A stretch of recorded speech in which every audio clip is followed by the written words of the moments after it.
पूर्व दिल्ली के दिग्गजों को बदलनी पड़ेगी सीट। मेयर श्याम सुंदर अग्रवाल की सीट बन गई महिला रिजर्व। निर्मल जैन की सीट भी अब एससी महिला के कोटे में। पूर्व मेयर अंजू कमलकांत की सीट भी हो गई सामान्य। पूर्व दिल्ली में भी दिखी गणतंत्र दिवस की रौनक। एसीपी डीसीपी ऑफिस में फहराया गया तिरंगा। सड़कों पर सुरक्षा की व्यवस्था के कड़े इंतजाम दिखे।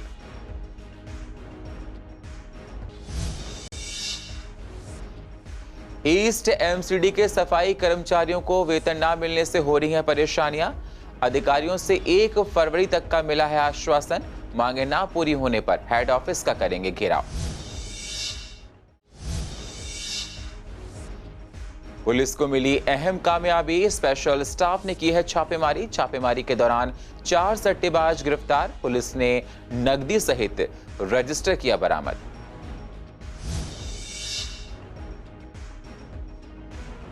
और शकरपुर में सीवर ओवरफ्लो होने से लोग हो रहे हैं परेशान। इलाके में रहती है गंदगी। शाम को नशेड़ियों से स्थानीय लोग परेशान। प्रशासन जल्द करे इन समस्याओं को दूर।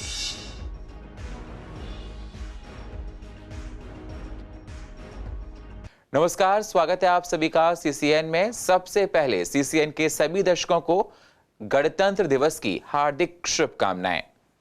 अब होते हैं रूबरू पूर्व दिल्ली की अहम खबरों के साथ। पूर्व दिल्ली नगर निगम के चुनाव अप्रैल में होने वाले हैं। दिल्ली चुनाव आयोग ने जो नया रोटेशन जारी किया है उससे एक बात साफ हो गई है कि चुनाव तय वक्त पर ही होंगे और एक तरह से ये चुनावी प्रक्रिया की शुरुआत हो गई है। पूर्व दिल्ली नगर निगम की 64 सीटों पर रोटेशन से रिजर्वेशन घोषित कर दिया गया है। 27 सीटें जनरल वर्ग के लिए हैं और 27 सीटों पर महिलाओं का कब्जा हुआ है। इसके अलावा 3 सीटें अनुसूचित जाति की महिलाओं के लिए रिजर्व की गई हैं, जबकि 7 सीटें अनुसूचित जाति के लिए हैं। इस तरह 64 सीटों में से 30 पर महिलाएं ही चुनाव लड़ पाएंगी। दिल्ली नगर निगम के हर चुनाव से पहले सीटों पर रोटेशन किया जाता है ताकि सभी को मौका मिल सके। इस चक्कर में बहुत से नेताओं का भाग्य दांव पर लग गया है, क्योंकि उनकी सीटें अब दूसरे वर्ग के लिए रिजर्व हो गई हैं। मेयर श्याम सुंदर अग्रवाल रघुवरपुरा सीट से जीत कर आए थे, लेकिन इस बार रोटेशन में सीट महिलाओं के हिस्से में चली गई है। 2017 के चुनाव से पहले ये महिला सीट थी। इसी तरह पूर्व महापौर निर्मल जैन की शादरा सीट भी उनसे छीन ली गई है। अब यह सीट अनुसूचित जाति महिला के कोटे में चली गई है। पूर्व महापौर अंजू कमलकांत की विश्वासनगर सीट भी अब जनरल हो गई है। 2017 के चुनाव से पहले ये भी जनरल सीट थी। सीटों में हुए इस बदलाव के बाद अब बहुत सारे नेताओं को या तो अपनी सीट बदलनी पड़ेगी या फिर वह अपने परिवार के किसी सदस्य को आगे बढ़ाने की कोशिश कर सकते हैं। इसलिए रोटेशन के बाद आने वाले चुनाव काफी दिलचस्प हो गए हैं। आइए आपको बताएं क्या है इन सभी 64 सीटों का खाका। Ward number 1 Mayur Vihar phase 1 से अनुसूचित जाति महिला की सीट वर्तमान में है और वो सामान्य हो गई है। वार्ड नंबर 2 से त्रिलोकपुरी सीट अनुसूचित जाति महिला की हो गई है। वार्ड नंबर 3 त्रिलोकपुरी सीट अनुसूचित जाति महिला की सामान्य हो गई है। वार्ड नंबर 4 से न्यू अशोक नगर महिला की सीट है, वो अब सामान्य हो गई है। वार्ड नंबर 5 से दल्लूपुरा की सामान्य है, वो महिला हो गई है। वार्ड नंबर 6 घरौली से महिला सीट थी, अनुसूचित जाति महिला की हो गई है। वार्ड नंबर 7 कोंडली से सामान्य है, अनुसूचित जाति हो गई है। वार्ड नंबर 8 से कल्याणपुरी अनुसूचित जाति है, महिला की हो गई है। वार्ड नंबर 9 मंडावली महिला की है, सामान्य हो गई है। वार्ड नंबर 10 विनोद नगर से महिला की है, सामान्य थी, वो महिला हो गई है।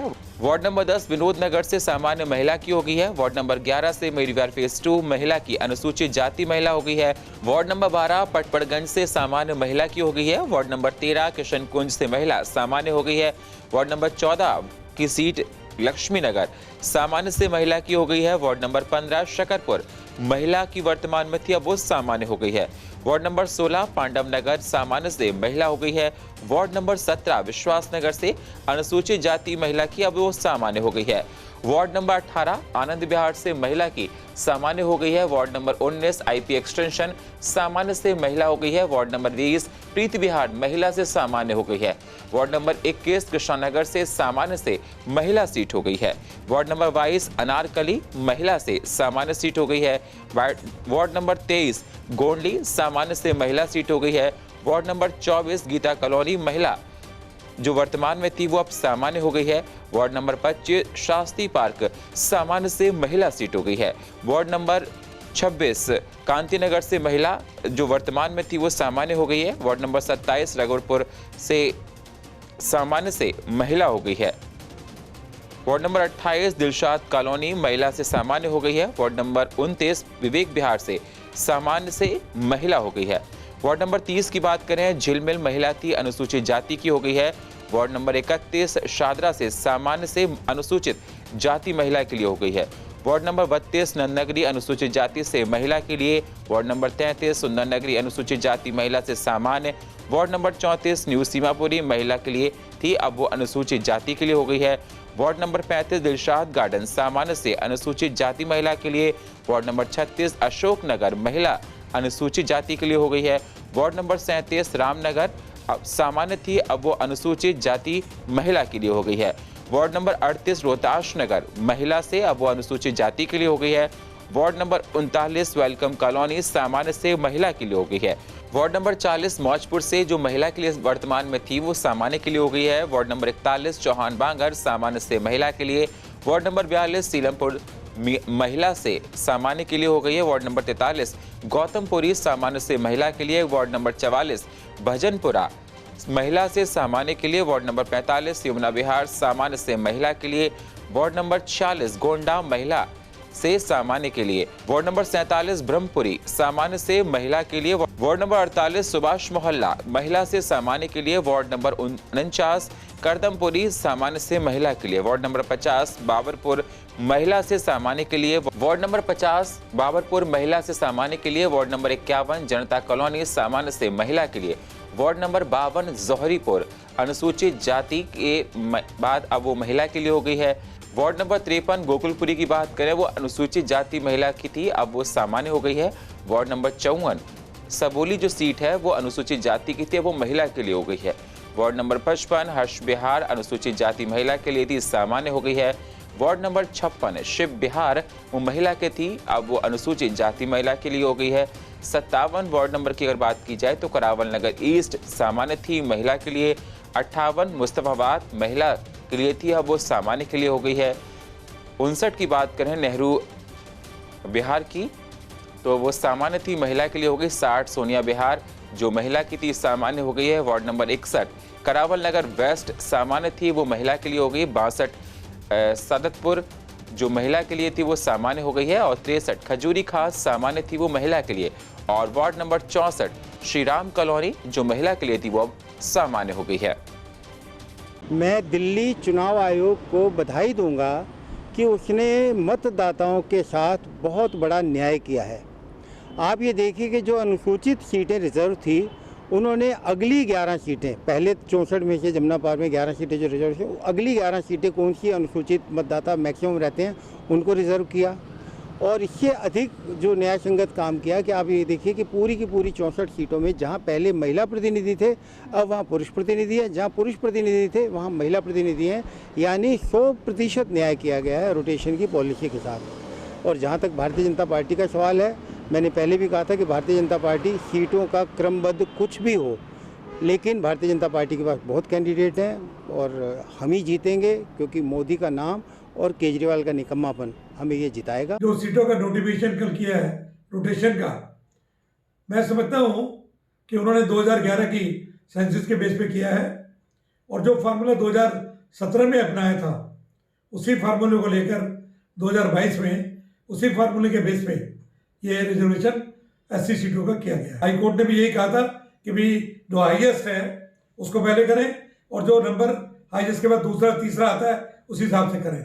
तो इन्होंने जो पहले 2017 में किया था उसके बाद जो बाकी सीटें एवरेज परसेंटेज के हिसाब से बची हैं उसी हिसाब से रिजर्वेशन किया है। और मैं समझता हूँ कि रोटेशन हर 5 साल के बाद होता है, कोई नई बात नहीं है।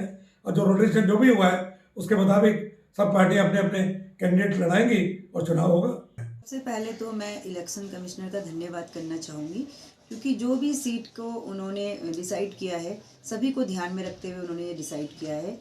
इसमें महिलाओं को भी उन्होंने बहुत ज़्यादा स्थान दिया है। अगर हम हर कैटेगरी की बात करें तो चाहे वो एससी कैटेगरी हो तो उनके लिए भी सीट काफ़ी हद तक रिजर्व है। और हम उनके फैसले का स्वागत करते हैं। भारत इस साल अपना 73वां गणतंत्र दिवस मना रहा है। 26 जनवरी 1950 में भारत में संविधान लागू हुआ। इस उपलक्ष्य में पूर्व दिल्ली के एसीपी ऑफिस और डीसीपी ऑफिस में भी गणतंत्र दिवस मनाया गया है। आज तिरंगा फहराया गया। इस दौरान कोरोना प्रोटोकॉल का विशेष ध्यान रखा गया जब सेलिब्रेशन हो रहा था। वहीं दिल्ली पुलिस गणतंत्र दिवस के मौके पर बहुत मुस्तैद दिखाई गई है। सघन चेकिंग अभियान चलाया जिससे कोई घटना ना हो जाए और जगह जगह पुलिस चेकिंग अभियान चला भी रही है। देश आज गणतंत्र दिवस की 73वीं वर्षगांठ को मना रहा है। राजपथ पर आज दुनिया ने भारत की शक्ति को देखा। पूर्व दिल्ली के लोगों ने भी टीवी पर परिवार के साथ बैठकर परेड को देखा है जिसमें उन्होंने देश की संस्कृतियों के साथ अदम्य साहस का परिचालन देते हुए वीर सैनिकों और कर्तव्य दिखाते जवानों को देखा है। इस बार दिल्ली की झांकी ना होने से लोग थोड़े मासूम दिखे हैं। लोगों ने कहा कि झांकियों के माध्यम से हमें अपने देश की संस्कृति की अनुभूति होती है। मैम बहुत ही अच्छा लगा और हमने अपने सभी स्टेट्स के जो डिफरेंट कल्चर्स जो दिखाए गए हैं वो देखे हैं और हम सुबह से ही मैं और हमारी फैमिली जो सब है वो सब बैठे हुए हैं टीवी के सामने। ये बहुत एक्साइटेड होते हैं सभी लोग। जो आर्मी हैं उनको शो किया गया है और जो लोग इस चीज़ से वाकिफ़ नहीं हैं उनको सबको पता चला है कि हमारा इंडियन कल्चर कैसा है। तो ये बहुत ख़ास दिन होता है आज का हमारे लिए और स्पेशली मैं तो बहुत एक्साइटेड होती हूँ। हम दिल्ली में रहते हैं तो एटलीस्ट हमें दिल्ली की एक झांकी तो मिलनी चाहिए थी, चाहे जैसी भी हो झांकी, लेकिन मिलनी चाहिए थी वो झांकी। और एक पश्चिम बंगाल की जो झांकी है वो मिसिंग थी। ठीक है, तो इन दोनों में मुझे लगा थोड़ा सा और थोड़ा शॉर्ट लगा कि इस बार थोड़ा शॉर्ट हो गया है। पिछली बार से थोड़े ज़्यादा झांकियाँ थी, इस बार थोड़ी कम हो गई हैं, तो इस बार थोड़ा कम रहा, लेकिन ठीक है, हर बार चेंज होता रहता है। थोड़ा क्रेज़ रहता है। अब पैट्रियोटिक तो रहते ही आजकल, क्योंकि जैसे पाकिस्तान से हमले होते हैं और हमें सुनने को मिलती है न्यूज़, जैसे अभिनंदन की न्यूज़ मिली थी, तो फिर काफ़ी देश प्रेम भावना बढ़ जाती है लोगों में। तो इसलिए जो है आजकल जो है 26 जनवरी का क्रेज़ जो है वो बढ़ रहा है आजकल। इस बार मेरे को दिल्ली की झांकी देखने को नहीं मिली। मेरे को बड़ा मतलब वो हुआ कि हम 27-28 साल से दिल्ली में रह रहे हैं और हर बार एंजॉय करते थे दिल्ली की झांकी। अब की बार नहीं करी। बाकी सब झांकी बहुत अच्छी थी। ईस्ट एमसीडी में सफाई कर्मचारियों की सैलरी की समस्या अभी भी बनी हुई है। सैलरी न आने की वजह से सफाई कर्मचारियों को घर चलाने में परेशानी हो रही है। जनवरी का महीना खत्म होने वाला है और अभी तक सफाई कर्मचारियों को दिसंबर की सैलरी नहीं मिली है। नाराज सफाई कर्मचारी शादरा साउथ जोन का घेराव भी कर चुके हैं। सफाई कर्मचारियों का कहना है कि अधिकारियों की तरफ से हम लोगों को 1 फरवरी तक का आश्वासन मिला है। अब तक हम लोग देख रहे हैं, मतलब 1 फरवरी तक देखते हैं। अगर सैलरी नहीं मिली तो आगे चलकर हेड ऑफिस का भी घेराव कर सकते हैं। देखिए, कल जैसे हमने प्रोटेस्ट किया है सैलरी को लेकर, तो 1 बजे करीब असिस्टेंट कमिश्नर जी ने मीटिंग बुलाई और मीटिंग में एक आश्वासन दिया 1 तारीख तक का, और हमने चेतावनी दे दी है अगर 1 तारीख तक वेतन नहीं आया तो उसके बाद हम ईडीएमसी का घेराव करेंगे सैलरी को लेकर। देखिए, सरकारों ने तो मतलब एक मन बना रखा है कि पक्के करने का जो मामला चल रहा है कि वो शांत हो जाए। ऐसा करके रखो मतलब कि ये सैलरी पटका के रखो, मतलब ये सैलरी के लिए जब भूखे रहेंगे तो सैलरी की मांग करेंगे और मांग कर ही नहीं सकते। जैसे बोनस रह गया है, डीए रह गया है, एरियर रह गए हैं और रिटायरमेंटों की पेंशन रह गई है। कई साल हो गए हैं सैलरी को लेकर भी, और हमारे 2020 और 2021 का बोनस रुका हुआ है कर्मचारियों का। और अब तो ये हद हो गई है कि इसमें जितने भी डिपार्टमेंट आ रहे हैं एमसीडी में, जैसे उद्यान विभाग है, नाला बेलदार हैं, टीचर्स हैं हमारे, मतलब सभी की सैलरियाँ रुकी हुई है। और इसमें कुछ कमियां हमारी भी कि जो हमारे कर्मचारी भाई हैं वो मतलब एक नहीं समझते अपने आप को। मैं चाहता हूं कि अगर जिस दिन हम एक हो गए, हमारा विभाग एक हो गया, जितने भी विभाग आते हैं एमसीडी में, अगर हम एक हो गए तो ये सैलरी का मुद्दा कोई बड़ा मुद्दा नहीं है। सर बहुत परेशानी है। अफसर अपनी चलाते हैं, कुछ सुनते नहीं। बेलदार क्या है क्या नहीं, उनके घर की नौकरी करो तो सब कुछ सही है और तनख्वाह तक नहीं मिलनी है। कभी इधर ट्रांसफ़र कभी उधर ट्रांसफ़र, लोगों को परेशान करते हैं। शादरा जिले के स्पेशल स्टाफ ने सीमापुरी इलाके में छापेमारी के दौरान 4 सट्टेबाजों को गिरफ्तार किया है। वहीं पुलिस ने सट्टेबाजों के पास से 19,400 रुपए सहित 2 रजिस्टर बरामद किए हैं। पुलिस उपायुक्त आर सत्य सुंदरम ने स्पेशल स्टाफ को गुप्त सूचना के आधार पर सट्टेबाजों को मौके से गिरफ्तार किया है। देश की राजधानी दिल्ली में आज सभी लोगों ने राजपथ पर देश की ताकत को देखा, जिससे आप लोगों को लगता होगा कि देश हमारा आज बुलंदियों को छू रहा है। लेकिन देश के कुछ हिस्से आज भी अपनी बदहाली की दास्तां को खुलकर बयां करते हैं। पूर्व दिल्ली के कुछ इलाके आज भी ऐसे हैं जो मूलभूत सुविधाओं के लिए परेशान हैं। शकरपुर के यू ब्लॉक के लोग गंदगी और सीवर की समस्या से परेशान हैं। सीवर का पानी सड़कों पर बहता रहता है, जिससे तमाम तरह की बीमारियां उत्पन्न होती हैं। साथ ही आने जाने वाले लोगों को भी परेशानियां उठानी पड़ती हैं।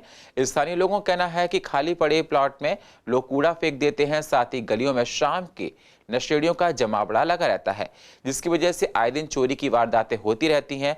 हम चाहते हैं कि प्रशासन इस समस्या पर ध्यान दे, जिससे इलाके के लोगों की परेशानियां खत्म हो और इन सब परेशानियों से हम लोगों को निजात मिले। और इस परेशानी ये सीवर की परेशानी, ये देखो आपके सामने कितना कूड़ा भरा हुआ है। बहुत कंप्लेंट कर चुके हैं।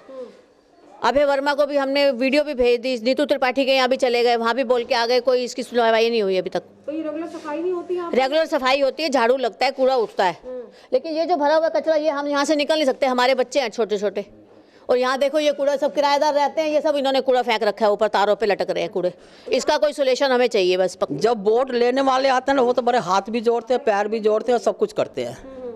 और जब उसके बाद उनके पास जाओ तो उनके पास टाइम नहीं होता सुनने को भी हमने क्या करना क्या नहीं करना। अब इस गंदगी में रह के हमारे बच्चे बीमार हो रहे हैं, सब बीमार हो रहे हैं। फ़ायदा क्या हुआ इनका, नेताओं का फ़ायदा क्या हुआ? 4-5 साल पहले ये गली तोड़ी थी दिल्ली जल बोर्ड वालों ने, उसके बाद यहाँ पे वो काम करने नहीं आए। कभी आए वो टूट रहा है वो ठीक कर गए, कभी कहते हैं वो ठीक है वो कर गए। तो इसमें सारी सीवर लाइन टूटी हुई है, टाइम पे वो रिपेयर करते रहे, लेकिन कभी वैसे वो इसको सही से डाला नहीं है उन्होंने। पूरी गली के अंदर जो पानी भी यहाँ पे ज़मीन पे मर रहा है, लाइन यहाँ टूटी हुई है पानी की, वो भी गुल्ला लगा करके रोकी हुई है। हाँ, यहाँ रहते हैं शराबी वराबी भी बहुत आते हैं, यहाँ पे सफाई वाला भी नहीं आ सकता है। बिल्कुल देख लीजिए क्या हालत है इसकी, ठीक है ना। और यहाँ पे मच्छर मकड़ी लिजार्ड बहुत हो जाते हैं। और रात को रोज़ 8 बजे के बाद में स्मैक ही इतने आते हैं कि इंजेक्शन भी लगाते हैं, गांजे भी पीते हैं, सब पीते हैं। कई बार मैंने कंप्लेन भी करी है पुलिस को, लेकिन वहाँ से कोई आता नहीं है, एक बार भी नहीं आया। और यहाँ पे बहुत सारे काम होते हैं। ये जो है कम से कम 3 साल होने वाले हैं इसको टूटे हुए। यहाँ पे सफाई वाला भी आता है तो बराबर में कचरा फेंक के चला जाता है, लेके भी नहीं जाता है। यहाँ पे जो सारी गलियाँ हैं ऑलमोस्ट सारी गंदी हैं, सब पे कचरा पड़ा रहता है और उससे बीमारियाँ बहुत फैलती हैं, और इसके खिलाफ कोई कुछ बोलता भी नहीं है। हाँ, झाड़ू लगती है लेकिन ज़्यादा सफाई नहीं होती, अच्छे से नहीं होती। लोग कूड़ा फेंकते रहते हैं, उनको कुछ बोलता नहीं। मेरे ख्याल से जुर्माना वाला सिस्टम होना चाहिए। कोरोना वायरस की दूसरी लहर के दौरान ऑक्सीजन की किल्लत के चलते ना जाने कितने लोगों ने अपनी जान को गंवा दिया था। इसी को देखते हुए स्वामी दयानंद अस्पताल में पिछले लगभग 1 महीने से ऑक्सीजन प्लांट बनकर तैयार है, लेकिन अभी तक शुरू नहीं हुआ है। इसी वजह से ये प्लांट लगने के बावजूद अभी तक प्लांट का उद्घाटन नहीं किया गया है। इस मसले पर जब हमने डॉक्टर ग्लैडविन त्यागी से बात की तो उन्होंने बताया कि जल्दी ऑक्सीजन प्लांट का उद्घाटन किया जाएगा, लेकिन अभी तक मरीजों को ऑक्सीजन प्लांट की सुविधा नहीं मिल पा रही है। देखिए, इसके विषय में हमने अस्पताल से फाइल बना के अपने हेडक्वार्टर्स भेजी हुई है। जैसे ही वहाँ से हरी झंडी मिलती है, कोई डेट फाइनल होके आती है, हम इसका उद्घाटन कराने के लिए तैयार हैं। कृष्णानगर में आम जनता के लिए एक छोटी सी आशा संस्था ने हेल्थ चेकअप कैंप लगाया है, जहां चेकअप के लिए कई डॉक्टर्स आए और लोगों के ब्लड प्रेशर, शुगर की जांच की गई और डेंटिस्ट ने भी फ्री में दांतों का चेकअप किया है। कैंप में स्थानीय विधायक एसके बग्गा ने भी चेकअप कराया और बड़ी संख्या में लोगों ने अपने हेल्थ का चेकअप कराया है। कैंप में स्थानीय विधायक एसके बग्गा पहुंचे और उन्होंने भी जाकर वहां पर देखा कि किस प्रकार से चेकअप किए जा रहे हैं। आपको बता दें, बड़ी संख्या में लोगों ने आकर हेल्थ चेकअप कराया है। हर प्रकार के चेकअप यहां पे किए गए हैं। फ्री हेल्थ कैंप लगाया जिससे लोगों को दूर ना जाना पड़े। हेल्थ इज वेल्थ, हेल्थ हमारी ठीक होगी तो हम राष्ट्र के लिए काम कर पाएंगे। तो मैं पुनः धन्यवाद करूंगा इनका, पूरे साथियों का, डॉक्टर साहबान का, जो डॉक्टर यहाँ अपनी मेहनत कर रहे हैं, फ्री अपना टाइम दे रहे हैं, कीमती समय निकाल कर लोगों की सेवा कर रहे हैं। ये बहुत बड़ा पुण्य का कार्य कर रहे हैं और दिल्ली सरकार की तरफ से जो भी मदद की जरूरत होगी मैं उसके लिए तैयार हूँ। देखिएगा आप रश देखिए कितने लोग आ रहे हैं। यहाँ 10 बजे से कैंप चल रहा है। मुझे लगता है कि कैंप से बहुत फ़ायदा होता है और ऐसे बहुत सारे संस्थाओं को ऐसे आगे आना चाहिए, क्योंकि जैसे हम जानते हैं हेल्थ इज़ वेल्थ। हेल्थ एक ऐसा इंपॉर्टेंट पार्ट है कि अगर आप हेल्थी रहेंगे तो हमारी सोसाइटी हेल्थी रहेगी। तो इसलिए ऐसे कैंप लगने चाहिए और बहुत सारे लोगों को, ज़्यादा से ज़्यादा लोगों को आगे आना। भी बेसिक टेस्ट हैं इसमें, बीपी, शुगर और ब्लड टेस्ट हैं। और हम तो यही चाहेंगे कि ज़्यादा से ज़्यादा लोग इधर आएँ और इस कैंप का फ़ायदा उठाएं। सारे टेस्ट हो रहे हैं, blood test, sugar test, BP test, oxygen test, general test. Shri Ram Singh hospital से डॉक्टर आए हुए हैं, वो जर्नल टेस्ट में बैठे हुए हैं। यहाँ पे डाइटिशियन बैठे हुए हैं, यहाँ हर प्रकार के टेस्ट फ्री कर रहे हैं हम। मैं आपको बताना चाहता हूँ यहाँ काफ़ी संख्या में लोग सुबह से आ रहे हैं और यहाँ टेस्ट करवा रहे हैं। यहाँ पे कम से कम इस समय तक 250 के आसपास हमारे टेस्ट हो चुके हैं। पूर्व दिल्ली के करकरडूमा में सीनियर सिटीजन्स और फ्रंटलाइन वर्कर्स को प्रिकॉशनरी डोज 11 फरवरी से दी जा रही है। पूर्व दिल्ली के डॉक्टर ने बताया कि 11 जनवरी से अब तक 650 डॉक्टर्स को प्रिकॉशनरी डोज लगाई गई है। वहीं डॉक्टर्स के 900 परिवार वालों को ये डोज दी जा चुकी है। डॉक्टर्स ने आगे बताया कि इस डोज का अच्छा रिस्पांस मिल रहा है। सबसे ज्यादा बच्चों को वैक्सीनेट किया गया है। करीब हमने 650 डॉक्टर्स को इससे सहायता दी है और अगर उनके परिवार की तरफ से बात करें तो हमने करीब 900 लोगों को सहायता की है इस चीज़ को लेके आज तक में। अब जो पिछले 2-3 दिन से हम देख रहे हैं, ज़्यादातर हम कॉलिंग करके अपने डॉक्टर्स को अवगत करा रहे हैं, तो हमें रिस्पांस ये मिल रहा है मोर देन 50% में कि जी हमारी वैक्सीनेशन हो गई है। और 20 to 30% लोग ये कह रहे हैं कि अभी हमारे 9 मंथ्स कंप्लीट नहीं हुए। यानी कि अगर अवेयरनेस पार्ट से देखा जाए तो more than 90% population amongst the doctors aware है कि वैक्सीनेशन किस तरह से हो रही है, कहाँ हो रही है। यहाँ पे कुछ हॉस्पिटल्स के ऐसे स्टाफ भी आए हैं जिनका सेकेंड डोज ही ड्यू था इटसेल्फ में, जिसका लैप्स हो गया था, किसी कारणवश उन्होंने नहीं लगा पाए थे, उनको भी हमने लगवा दिया है यहाँ पे। ये सर मैं जो उसमें पहली डोज लगवाई थी जी फरवरी में, फिर दूसरी लगवाई जी 9 मार्च में। हाँ 9 महीने के बाद। तो इस बीच में कोई कभी बुखार या कुछ ऐसा? नहीं सर, मुझे कोई प्रॉब्लम नहीं आई सर। ठीक लग रहा है? ठीक लग रहा है। अपने दोस्तों को ही बोलेंगे कि वैक्सीन लगाने के लिए? बोल दूंगा, कोवैक्सीन। और पूर्व दिल्ली की अधिक जानकारी के लिए आप YouTube पर जाकर CCN लाइव को सब्सक्राइब करें और फ्रेश अपडेट लेते रहें। और फिलहाल पूर्व दिल्ली खास में इतना ही। बाकी खबरों के लिए आप बने रहिए CCN के साथ। तब तक के लिए नमस्कार।